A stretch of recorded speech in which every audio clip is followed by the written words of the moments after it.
Jamaah yang dimuliakan oleh Allah Jalla wa'ala, perjalanan kita ini masih sangat panjang ya. Kita baru di ronde kedua setelah alam rahim. Sebelumnya, setelah kematian, perjalanan kita lebih panjang daripada sebelumnya. Kita setelah kematian akan ada alam barzakh. Allah berfirman, hatta idza jaa ahaduhumul maut qala rabbi irji'un la'alli a'malu salihan fima tarak kalla innaha kalimatun huwa qailuha wa min waraihim barzakhun ila yaumi yub'atsun.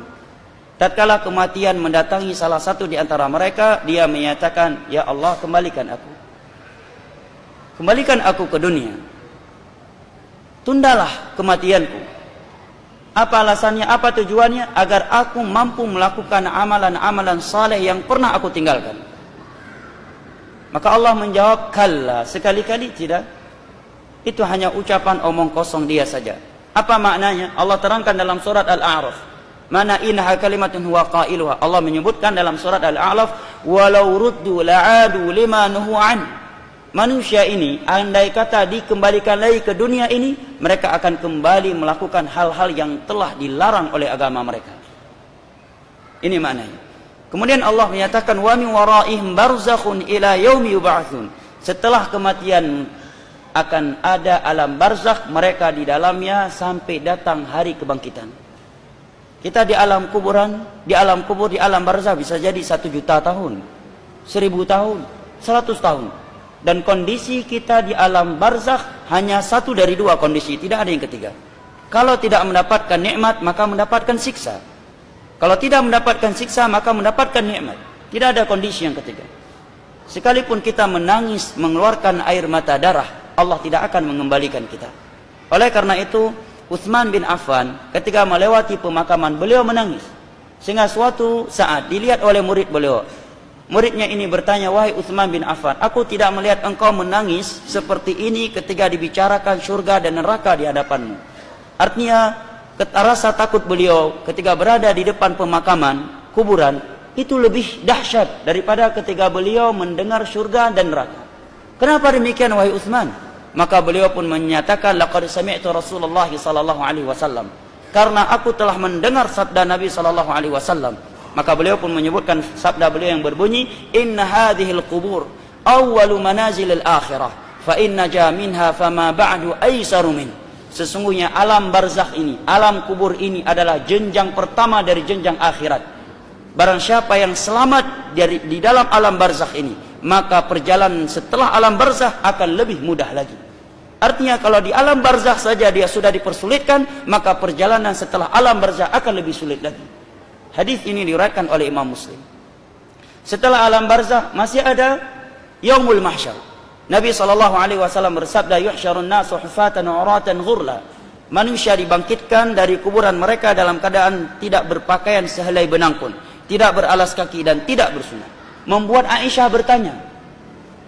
Maka Aisyah bertanya, ya Rasulullah, ar-rijalu wan nisa ala yanzuru ba'dhum ila ba'd. Wahai Rasulullah, kalau kondisi mereka seperti itu, tidak berpakaian sehelai benang pun, tidakkah membuat wanita melihat kepada aurat lelaki? Dan tidakkah membuat lelaki mengintip dan melihat kepada aurat wanita? Karena semuanya dikumpulkan dan tidak berpakaian sehelai benang pun. Karena di dunia ini tidak jangankan terbuka, yang tertutup aja ada yang ngintip. Maka Aisyah bertanya, wahai Rasulullah, kalau kondisi manusia di hari kiamat seperti itu, tidakkah akan membuat wanita melihat kepada lelaki dan kaum lelaki melihat kepada wanita? Apa jawabannya Rasulullah jamaah? Nabi menjawab, ya Aisyah, al-amru asyaddu min dhalik. Wahai Aisyah, hari kiamat itu hari yang sangat dahsyat. Mereka tidak lagi terpikirkan oleh mereka hal-hal yang seperti itu. Hadis riwayat Al-Imam Al-Bukhari dari Aisyah. Di dalam hadis Miqdad bin Al-Aswad yang diriwayatkan oleh Imam Muslim, Nabi menyebutkan tudna syamsu minan nas yaumal qiyamah qadral mil. Matahari di hari kiamat didekatkan dari manusia sejarak 1 mil.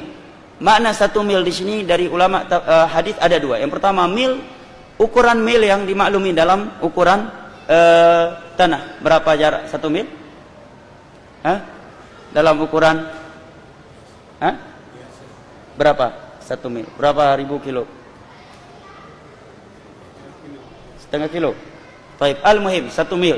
Ada yang mengatakan 1 mil di sini adalah 1 mil jaraknya ketika seorang menggunakan celak. Artinya sangat dekat matahari darinya.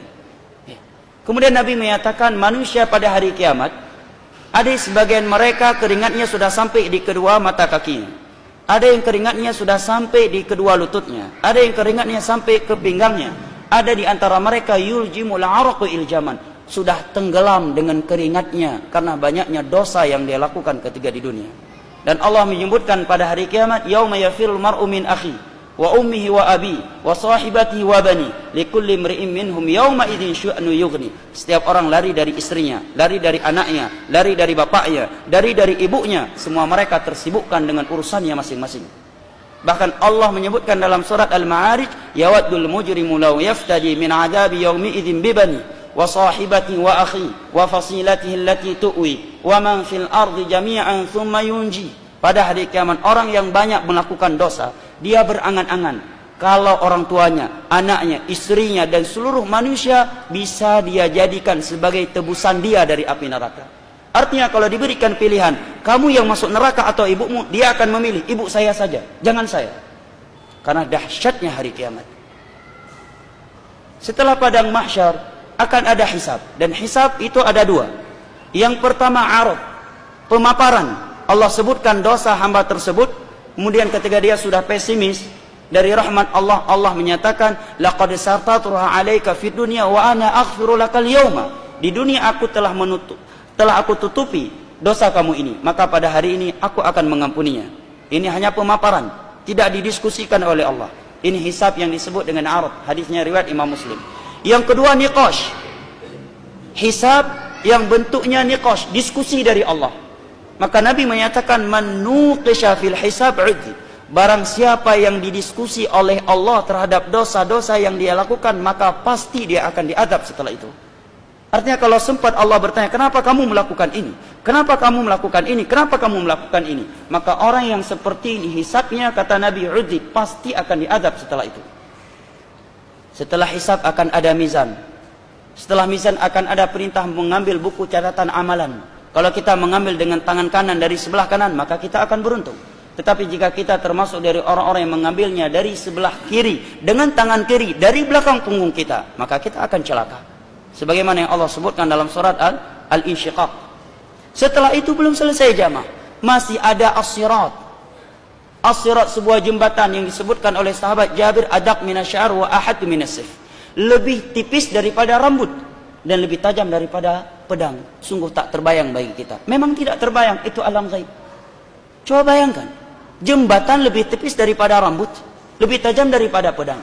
Kemudian Nabi sebutkan di bawahnya api neraka yang menyala-nyala, dan di atasnya ada duri-duri yang menyambar siapa yang Allah perintahkan. Sehingga Nabi menyebutkan di antara mereka ada yang melewatinya secepat kilat, ada yang secepat mata memandang, ada yang secepat kuda, ada yang secepat orang yang berlari, ada yang berjalan kemudian jatuh sehingga tersungkur ke dalam api neraka yang ada di bawahnya. Setelah itu barulah syurga dan neraka, jika kita tidak termasuk dari golongan yang Allah hentikan di qantarah setelah as-sirat. Apa itu qantarah? Tempat penegakan qisas. Qisas ditegakkan di saat itu. Hanya saja qisas di saat itu dibayar dengan pahala. Kalau pahala kita tidak cukup untuk membayar kezaliman kita kepada orang-orang yang pernah kita zalimi ketika di dunia, pada harta mereka, kehormatan mereka atau darah mereka, maka kata Nabi, dosa-dosa mereka Allah kumpulkan, Allah timpakan kepada orang yang pernah melakukan kezaliman kepada mereka.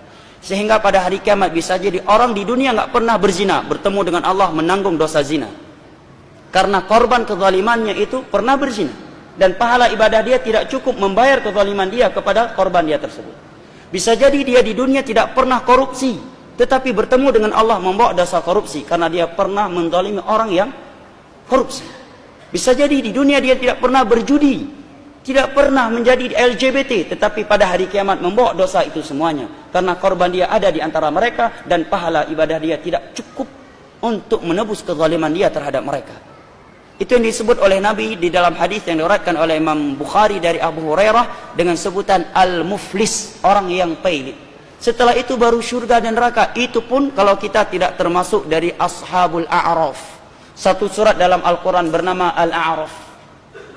Ya, bisa dilihat pada surat tersebut penjelasannya. Disebutkan oleh Imam Ibnu Katsir di dalam tafsir beliau pada surat ini, sebuah riwayat dari Imam Ahmad bahwa ashabul a'raf ini Allah berhentikan mereka di antara surga dan neraka tatkala amal kebaikan mereka seberat amal keburukan mereka.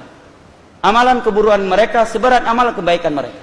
Mereka tidak langsung dimasukkan ke dalam surga karena amal kejelekan mereka seberat kebaikan mereka, dan mereka juga tidak langsung dimasukkan ke dalam neraka karena amal kebaikan mereka seberat amal kejelekan mereka. Sampai Allah memutuskan hukumnya kepada mereka sesuai dengan keadilan dan hikmahnya. Setelah itu baru surga atau neraka. Dan yang masuk ke dalam neraka itu ada dua jenis manusia.